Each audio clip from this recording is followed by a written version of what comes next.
The sound of a hammer striking wood echoed through the dry Colorado air as Olivia Parker froze in place, her hand resting on the weathered fence post that had collapsed the previous night during the storm. She hadn't expected company, especially not on the furthest edge of her struggling ranch, and certainly not in the form of a tall stranger already hard at work mending what was broken. It was May of 1873, and at 28 years old, Olivia had been a widow for nearly 2 years.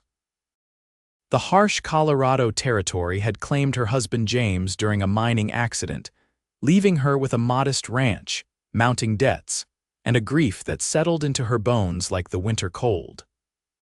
Her dark hair was pulled back in a simple bun, wisps escaping around her face in the spring breeze as she watched the stranger work. "Excuse me," she called out, her voice stronger than she felt. "That's my property you're fixing." The man turned, pushing back his worn leather hat to reveal eyes the color of the summer sky. He couldn't have been more than 30, with sun-bronzed skin and a beard that was just beginning to grow in after a recent shave. "Madam," he acknowledged with a respectful nod. "Thomas Fletcher. Noticed this fence was down when I was passing through, thought I might lend a hand." Olivia approached cautiously, her skirts sweeping through the tall prairie grass. "Most men passing through don't stop to fix broken fences, Mr. Fletcher," he smiled, the corners of his eyes crinkling. "Most men aren't me, Mrs. Parker, Olivia Parker." She hesitated before adding, "Widow Parker, as most folks around here call me." Something in Thomas Fletcher's expression softened. "My condolences, Mrs. Parker. Lost my brother in the war. No grief takes its own time." She watched as he hammered another nail into place, securing the crossbeam with practiced efficiency. His movements were economical, like a man who knew the value of energy saved. "You have a good piece of land here," he observed, gesturing toward the expanse of her ranch. "Saw your cattle on my way in. Fine herd." "They were my husband's pride," Olivia replied, a lump forming in her throat. "Now they're all that stands between me and losing everything." Thomas nodded, understanding in his eyes. "Takes grit to run a ranch alone." He positioned another board, his strong hands holding it steady. "Passing through on my way north, looking for work with one of the bigger outfits." "You're a cowhand, then?" "Among other things," Thomas replied. "Drove cattle up from Texas, worked as a ranch foreman in Kansas for a spell, did some scouting for the cavalry during the war." He hammered another nail with precision. "Man learns to turn his hand to whatever needs doing." Olivia found herself studying him, the way the muscles in his forearms tensed as he worked, the careful attention he paid to each detail of the repair. It had been so long since anyone had simply helped her without expectation. "I can't pay you," she said abruptly. Thomas paused, looking at her with surprise. "Didn't ask for payment, Mrs. Parker." The spring sun was climbing higher, and Olivia became aware of how long she'd been standing there. "At least let me offer you some food and water. It's nearly midday." Thomas wiped his brow with his sleeve and nodded. "Much obliged." They walked together back toward the modest farmhouse that sat nestled between a stand of cottonwood trees. The silence between them was comfortable, broken only by the sound of grasshoppers in the tall grass and the distant lowing of cattle. "Your ranch hands," Thomas began, glancing around at the obvious absence of workers.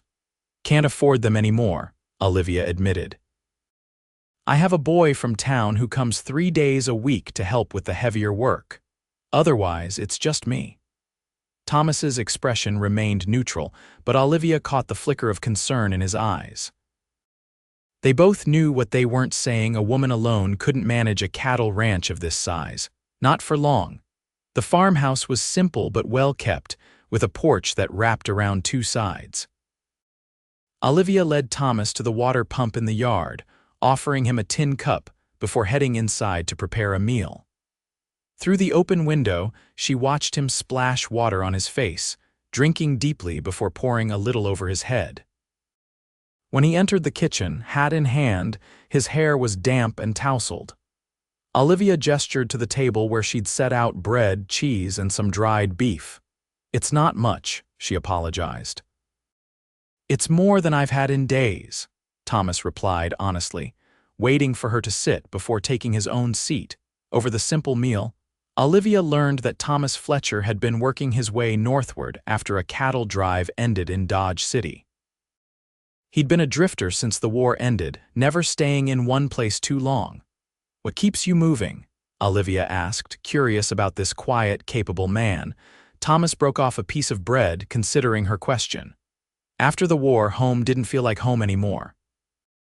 Figured I'd keep moving until I found someplace that did. And have you?" His eyes met hers across the table. "Not yet, but I keep looking." After they ate, Thomas insisted on returning to finish the fence repair. Olivia walked with him, pointing out other places where the ranch needed attention: a sagging barn door, a broken corral gate, a roof that leaked when the rains came hard. "I can fix those," Thomas said simply. Olivia shook her head. "I couldn't ask that of you. You're just passing through." "Passing through doesn't mean I can't stop for a spell." He studied her face, his expression serious. "Mrs. Parker, I'm looking for honest work. You need help. Seems to me we might have a solution that benefits us both." Hope flickered in Olivia's chest, quickly tempered by caution. "I told you, Mr. Fletcher, I can't pay wages. Room and board," he countered. "For a week or two while I help get your place back in order, then I'll be on my way with no obligations." Olivia hesitated, torn between necessity and propriety. A single woman taking in a male stranger would certainly set tongues wagging in town. But winter had been hard, spring was proving harder, and she was one bad season away from losing everything. "The bunkhouse is still standing," she said finally. "It's not much, but it's shelter." Thomas nodded, a smile touching his lips. "Then we have an agreement, Mrs. Parker." That evening, after Thomas had settled into the small bunkhouse where ranch hands had once slept, Olivia sat on her porch watching the sunset paint the distant mountains in shades of gold and purple. For the first time in months, the weight on her shoulders felt a little lighter. The next morning, Olivia woke to the sound of hammering. Dressing quickly, she stepped outside to find Thomas already at work on the barn door, the sleeves of his shirt rolled up as he measured and cut a replacement hinge. "Good morning, Mrs. Parker," he called, tipping his hat. "Hope I didn't wake you." "I've been up with the sun since I was a girl," she replied, approaching to inspect his work. "You didn't need to start so early. Daylight's valuable," he said simply. "Your cattle need moving to the north pasture today. Grass is getting thin where they are." Olivia blinked in surprise. "How did you know that?" "Noticed yesterday when I was fixing the fence." "Would have mentioned it, but you already had enough on your mind." Over breakfast, they planned the day's work. Thomas spoke with the confidence of a man who understood ranching, asking questions about her operation that were thoughtful and practical. By mid-morning, they were on horseback, moving the small herd to better grazing. Olivia watched as Thomas worked with the cattle, his movements fluid and sure. She'd forgotten what it was like to have a partner in this work, someone who understood what needed doing without constant direction. It made her heart ache with both gratitude and a sharper grief for what she'd lost. Days passed in a rhythm of work and quiet companionship. Thomas repaired the barn door, fixed the leaking roof, rebuilt the corral gate, and reinforced fencing around the entire property. In the evenings, they would sit on the porch, sometimes talking, sometimes just watching the stars appear in the vast Colorado sky. On the fifth evening, Thomas asked about her husband. "James was a dreamer," Olivia said softly, her fingers tracing patterns on the worn wood of the porch railing. "Always believed the next claim would be the one that made us rich. The ranch was supposed to be temporary, something to sustain us until he struck silver." "But you loved the ranch," Thomas observed. Olivia looked at him, surprised by his perception. "Yes, I do. There's something honest about working the land, raising cattle. You see the results of your labor." "Unlike mining," Thomas said. "Unlike mining," she agreed. "James died chasing someone else's fortune while we had everything we needed right here." They fell silent, the night sounds of the prairie surrounding them. "What about you?" Olivia asked eventually. You never speak of family. Thomas was quiet for so long that Olivia thought he might not answer. Had a wife once, he finally said, his voice low. Sarah, lost her and our baby during childbirth while I was away fighting, came home to 2 graves and a house that wasn't home anymore. Olivia's heart clenched. I'm sorry, Thomas. It was the first time she'd used his given name, and something shifted between them in that moment, a recognition of shared pain, of understanding what it meant to continue living when part of you had died. The following day, a spring storm rolled in, bringing sheets of rain that turned the ranch yard to mud. Thomas and Olivia worked together to secure the animals, running between barn and house as lightning split the sky above them. In the kitchen, dripping wet and laughing despite themselves, they stood closer than they ever had before. Thomas reached out, brushing a strand of soaked hair from Olivia's face, his touch gentle against her cheek. Olivia, he said, her name like a question on his lips. Before she could answer, a crash of thunder shook the house, breaking the moment. They stepped apart, suddenly awkward with each other.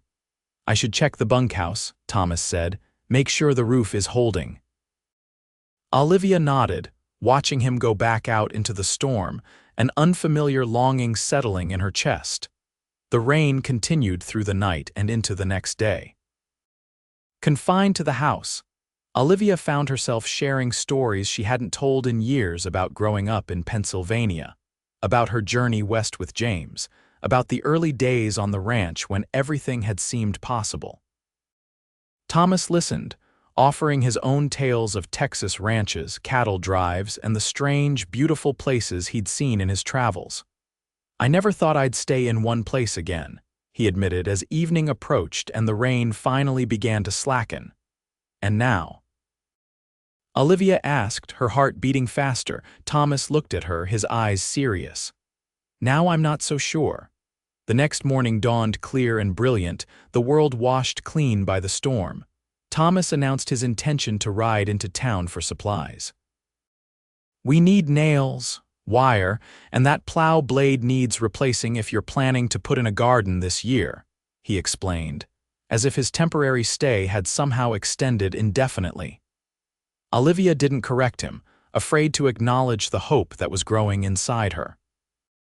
When Thomas returned from town that afternoon, his expression was troubled. Olivia met him at the corral as he unsaddled his horse. What is it? She asked. Had a conversation with a man named Hargrove in town, Thomas said, his jaw tight. Seems he's got papers that say he's buying this land at auction next month. Claims you're behind on your loan payments. Olivia's stomach dropped. Edgar Hargrove has wanted this land since before James died. He owns the bank now, and yes, I'm behind on payments. But the auction isn't supposed to be for another 3 months. He's moved it up, Thomas said grimly, and from what I hear, he's making sure no one else knows about it so he can get it cheap. Olivia leaned against the corral post, feeling lightheaded. Then it's over. I can't raise that kind of money in a month. Thomas stepped closer, his hands coming to rest on her shoulders. It's not over. Your cattle are worth something, and I've got some savings from my last job. I can't take your money, Thomas. It's not taking if I'm investing, he said firmly. Olivia, this ranch has potential. The right management, a few good years, it could be something special. She looked up at him, searching his face. Why would you do this? For a moment, Thomas seemed at a loss for words. Then he said simply, because for the first time since Sarah died, I've found something worth staying for. The words hung between them, full of meaning neither was quite ready to voice. That night they sat at the kitchen table, papers spread before them as they calculated figures and made plans. The solution they reached was both simple and terrifying. They would drive Olivia's cattle to Denver where prices were higher, using the profits along with Thomas's savings to pay off enough of the loan to stop the auction. It's risky, Thomas warned. We'd need to leave within days to make it in time, and it means leaving the ranch unattended. I don't have a choice, Olivia replied. If Hargrove gets this land, I lose everything. The next week passed in a blur of preparation. They repaired the wagon, gathered provisions, and planned their route. Thomas sent telegrams to contacts in Denver, arranging for the sale. Olivia rode to neighboring ranches, securing promises that they would keep an eye on her property while she was gone. The night before their departure, Thomas built a fire in the yard and they sat side by side watching the flames. "Are you afraid?" he asked. "Yes," Olivia admitted, "but not of the journey." She turned to look at him, finding courage in the darkness. "I'm afraid of what happens after, Thomas. If we succeed, if we save the ranch." "What then?" Thomas took her hand, his calloused fingers warm against hers. "What do you want to happen, Olivia?" The question was direct, his eyes reflecting the firelight as he waited for her answer. "I want you to stay," she said, her voice barely above a whisper. "Not as a hand, not as a partner in business, but as more." Thomas's grip tightened on her hand. "I've been alone a long time, thought it was safer that way, but these past weeks with you." He paused, searching for words. "I never expected to find home again, Olivia. Never thought I'd want to."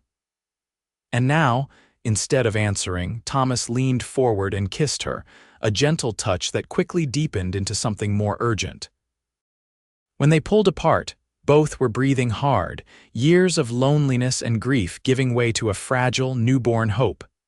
"Now," Thomas said, his voice rough with emotion, "I want to build something that lasts." Dawn broke clear and cool as they set out, driving 30 head of cattle northward with just the two of them and a pack horse trailing the wagon. The work was hard, the days long, but they fell into a rhythm together, reading each other's movements as if they'd been partners for years. At night, they made camp beneath the vast Colorado sky, their conversations stretching later as the barriers between them continued to fall. Thomas spoke of the future expanding the herd, improving the pastures, perhaps adding horses to their operation. Olivia listened, her heart full at the way he said "we" and "our" without seeming to notice. On the 7th day, disaster struck. A sudden summer storm spooked the herd, causing a small stampede that separated 6 cattle from the main group. While Olivia maintained control of the larger herd, Thomas rode after the strays, disappearing into a stand of trees. Hours passed with no sign of him. As darkness fell, Olivia secured the cattle as best she could and rode in the direction Thomas had gone, calling his name until her voice grew hoarse. She found him just as the moon rose, pinned beneath his fallen horse in a shallow ravine, his leg badly injured but mercifully not broken. "Knew you'd find me," he said weakly as she knelt beside him. "Don't you dare do that again," Olivia scolded, tears in her eyes as she helped free him. "I've buried one man I loved, I won't bury another." The words slipped out before she could stop them. Thomas went still, looking up at her with an intensity that made her breath catch. "Say that again," he whispered. Olivia swallowed hard. "I love you, Thomas Fletcher. I didn't mean to, but I do." His hand came up to cup her cheek. "I love you too, Olivia Parker. Have since the day you fed me bread and cheese and looked at me like I might be worth trusting." They made it to Denver 3 days later than planned, Thomas riding in the wagon with his injured leg stretched before him. The cattle brought a better price than they'd hoped, and with Thomas's savings added, they had enough to pay Hargrove and have a small sum left for improvements. The journey home was slower but filled with plans and possibilities. They spoke of marriage not right away but soon. Of children, perhaps, though both acknowledged they were no longer young. Of the life they might build together on land that had once represented only grief to Olivia. When they crested the final hill and saw the ranch spread below them, smoke rising from the chimney, Olivia reined in her horse in confusion. "Someone's there," she said, alarm edging her voice. Thomas squinted, then relaxed. "That's Ben Matthews' wagon. Remember, he promised to check on the place while we were gone." They approached cautiously nonetheless, relieved to find Ben and his wife Mary sitting on the porch, waiting to welcome them home. The older couple had brought fresh bread and stew, and news of Hargrove's fury when he'd received Thomas's telegram notifying him of their intent to pay the loan. "He's been telling everyone you ran off," Mary explained as they ate. Going to be mighty surprised when you show up at the bank tomorrow." That night, after the Matthews had gone, Olivia and Thomas stood on the porch, his arm around her waist as they looked out over the ranch, their ranch now, in spirit if not yet in law. "You know people will talk," Olivia said. "A widow and a drifter living together before marriage," Thomas chuckled. "Let them talk, we know the truth of things." He turned her to face him. "But we could solve that problem easily enough." "Are you proposing, Mr. Fletcher?" Olivia asked, a smile playing at her lips. "Inelegantly, perhaps," he admitted. "But yes, Mrs. Parker, I am. I came here to fix a fence and found something I never thought I'd have again, a home, a purpose. You."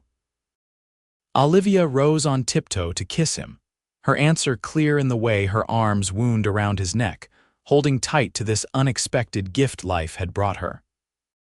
The next day, they rode into town together and paid Edgar Hargrove what they owed, watching with quiet satisfaction as he sputtered and fumed but could find no legal reason to refuse their money. They visited the minister next, arranging a simple ceremony for the following Sunday. News traveled fast in small towns. By evening, neighbors were arriving with food and well wishes, curious to meet the man who had captured the widow Parker's heart. Thomas charmed them with his quiet confidence and obvious devotion to Olivia, while she glowed with a happiness few had seen in her since before James died. They were married on a bright June morning, Olivia in a simple blue dress, Thomas in the only suit he owned. Their vows were straightforward, promising friendship and fidelity, hard work and honest love. The small church was filled with people who had come to respect the widow's determination and welcome the stranger who had chosen to make their community his home. At the reception, Ben Matthews raised his glass in a toast. "To Thomas and Olivia Fletcher," he said, "proof that sometimes the finest things in life come from mending what's broken." Later, as they danced under lantern light in the town square, Thomas pulled Olivia close. "Happy?" he asked. "More than I thought possible," she answered truthfully. "When you found me standing by that broken fence, I was ready to give up. I never imagined that a stranger could fix more than just my ranch." "Not a stranger anymore," Thomas reminded her. "No," Olivia agreed, resting her head against his chest. "Not a stranger at all." 5 years later, the Fletcher Ranch was thriving. The herd had tripled in size, the pastures were rich with grass, and the house had been expanded to accommodate their growing family. Thomas had become a respected figure in the community, known for his fair dealings and willingness to help neighbors in need. Olivia had found her voice as his partner, no longer defined solely as a widow but as a rancher in her own right. On a warm autumn afternoon, Olivia stood on the porch watching Thomas teach their 3-year-old son to ride his first pony, their infant daughter sleeping in a cradle beside her. The fence where they had first met was visible in the distance, still standing strong, a reminder of how a simple act of kindness had changed the course of both their lives. As she watched, Thomas looked up, meeting her eyes across the yard. His smile, still capable of making her heart skip after all this time, held a promise kept and renewed each day that what had once been broken was now whole, stronger for having been mended by loving hands.